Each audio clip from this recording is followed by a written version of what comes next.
video.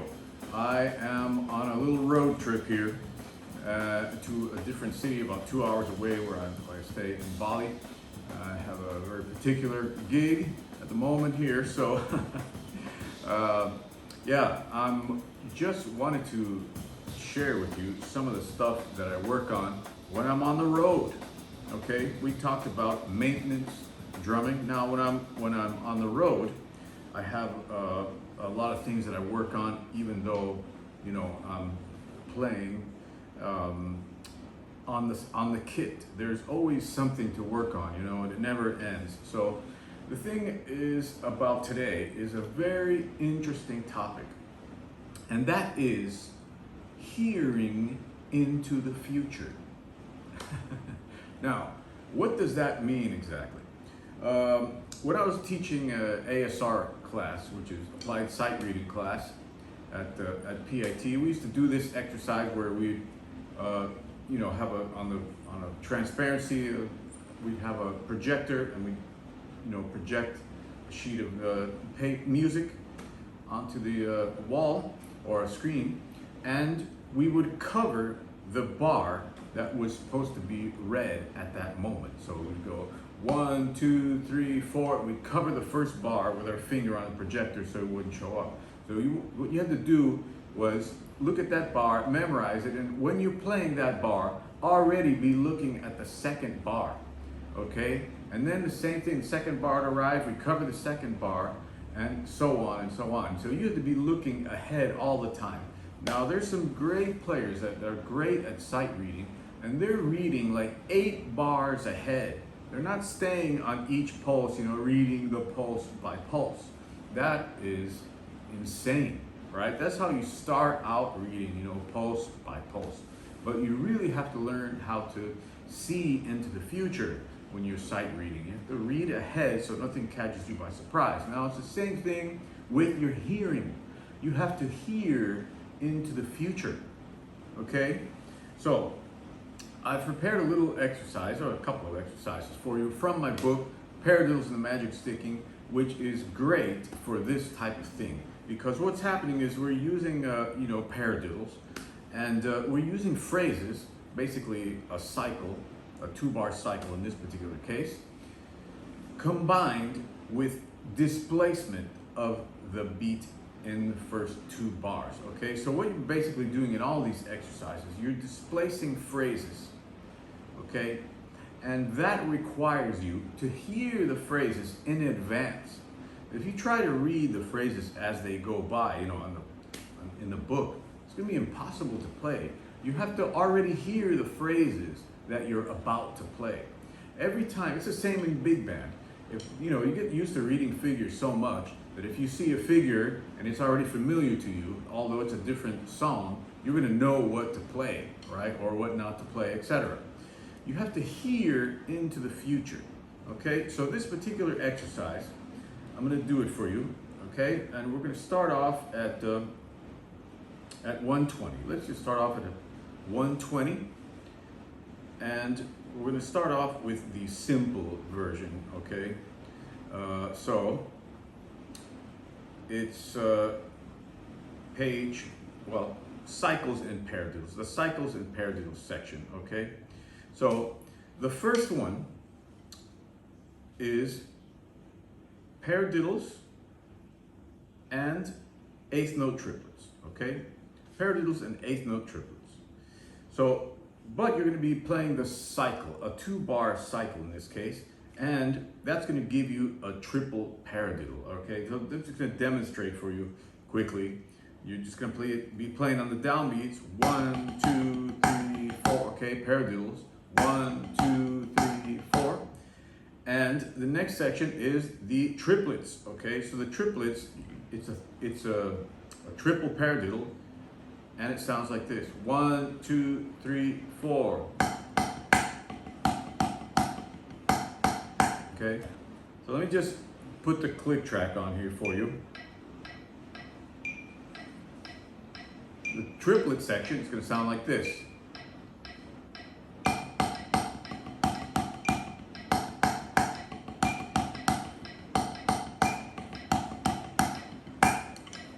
Okay, So when you play that all together, this is what it's going to sound like. Now, what I'm doing is I already hear the phrase in my, mind. That phrase, I can hear it already. So I'm projecting it into the future so I can do whatever I want with that phrase eventually. Now, here it is, okay, the whole thing. 1, 2, 3, 4.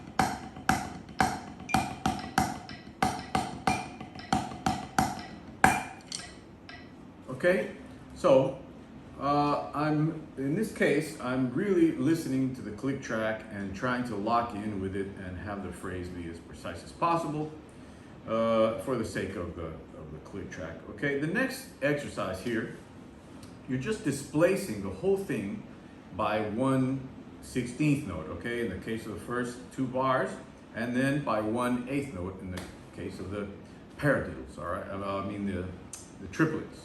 All right, so again, the importance of hearing the phrase before you get there, it's very important. It's almost like you disconnect your hands from where you're playing at the moment in your mind, okay? Your hands should be playing by themselves and your mind is somewhere else, on the next bars already. Okay, so when they come up, you just nail it. 1, 2, ready, go.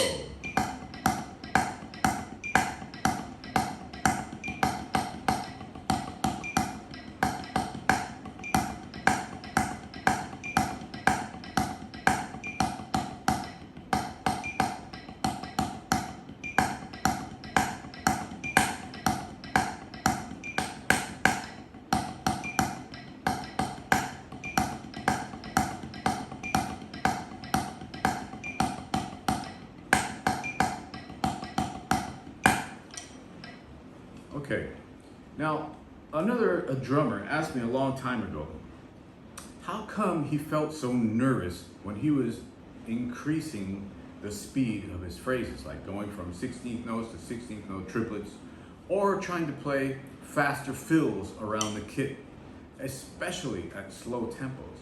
That's because he wasn't listening into the future, right? Now, this is a concept that I've talked about with a lot of drummers. It's all about hearing, The more you have these phrases embedded in you, obviously, that's going to allow you to use this concept, hearing into the future. It's a fancy word for just having the phrases embedded in you so that when you hit them, they sound really natural. Okay, the next set I'm going to play for you is we move it over one more time. All right, move the phrase over one more time, and that's going to sound like this. 1, 2, ready, go.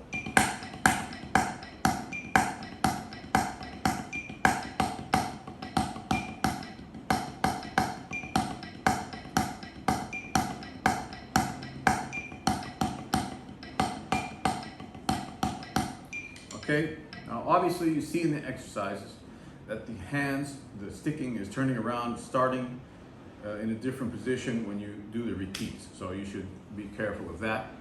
All right, and now we're going to do the final exercise. It's displaced all the way to the end of each pulse on the duh of the 16th note, and on the 2 on the triplet sections. Okay, 1 ta ta 2 ta ta. Just listen to it. It's a very beautiful phrase. Here we go. 1, 2, ready, go.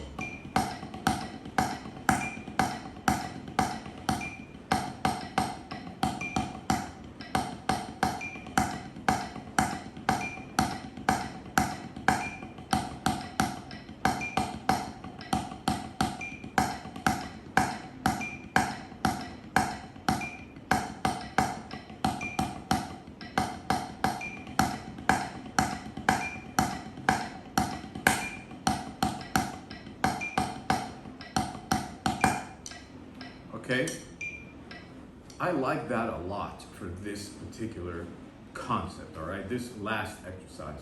So what I'm gonna do is play it fast, okay? When you play things faster, you really have to have this down, and the sticking should be like on autopilot completely, of course, right?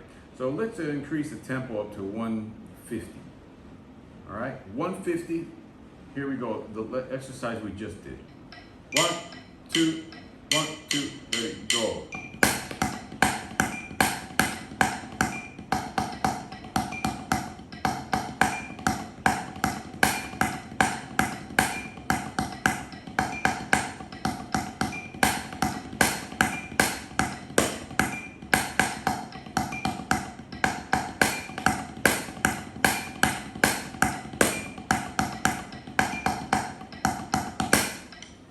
Okay, let's increase it even. Let's go faster. Let's go to 160, about the limit of where it sounds good, probably. All right, we go 160. 1, 2, 1, 2, ready, go.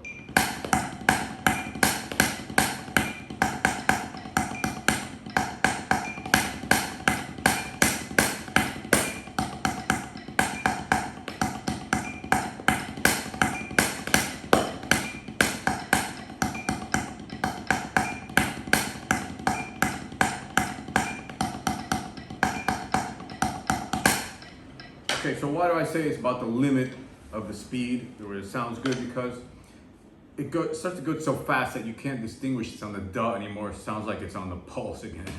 Okay, so that's a little bit of a danger that happens with speed. But yeah, the concept of listening into the future is very important for your time, especially. Because once you can hear a phrase, you're not guessing.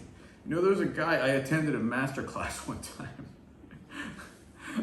an odometer master class by this guy. It was kind of strange how he conducted the class. He was trying to, play a phrase that was written in an odd meter, an Indian type of a phrase, and he didn't know it. He didn't have it internalized, and he was like guessing. He did this in particular. When the phrase came up, he said, and he was real nebulous, and he was doing this. He was totally guessing at the phrase. And then afterwards he goes, well, you know what I mean.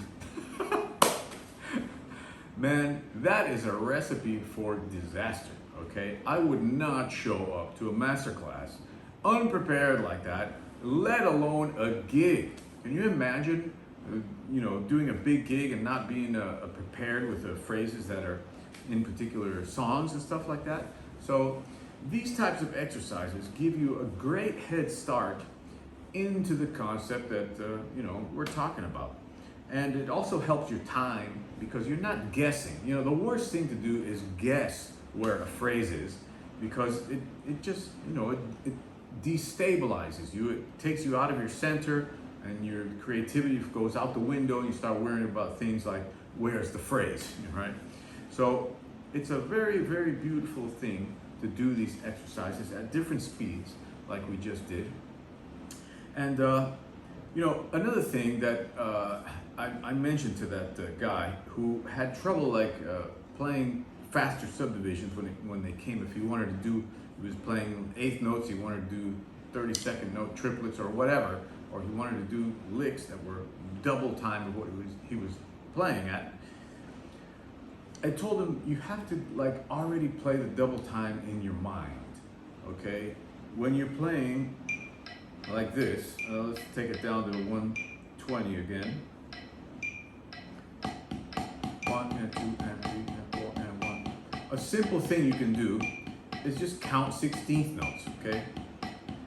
1 and 2 and 3 and 1 E and a 2 E and a 3 E and a 4 E and a 1 E and a 2 E and a 3 E and a 4 E and a 1 E and a 2 E and a 3 E and a 4 E and a 1 E and a 2 E and a 3 E and a 4 E. Okay, so then when you go to play it, it's already there. Never guess at where a subdivision is, okay? Always have it embedded in you. Super important concept, and I hope that you enjoy playing like this, okay? All these exercises are in my book, Paradiddles and the Magic Sticking. You can get it on my online store, of course, and it's a lot of fun to work this way. Anyway, I hope you enjoyed that. Remember, I've got Drummers Intensive Day coming up in Europe. Drummers Intensive Day. I'm looking for casts to organize in different countries and different cities. So if you're interested in helping me to organize one, you can make some bread and you can connect with drummers in your drumming community. We are also doing hand consultations, as you know, $100 for the hour on WhatsApp through video, and the lesson site is waiting for you as always. Now, I'm here in Bali, Indonesia, in a place called Uluwatu, so I just want to show you around. I just want to show you around a little bit this wonderful villa I'm staying at. It's really cool. Really nice villa, huge bathroom, jacuzzi. It's even got a massage bed and its own pool, so I'm going to take you out by the pool. Just a little perk of being a drummer right now, and included with the realities of having to wash your own clothes when you're at the hotels. Now, this is something really cool. See that statue over there? That is a huge statue of a god here in Bali. You can't, I don't know if you can tell how huge that is, but it's very big. And I got my own meditation hut here. Oops. My own meditation hut, that's very cool.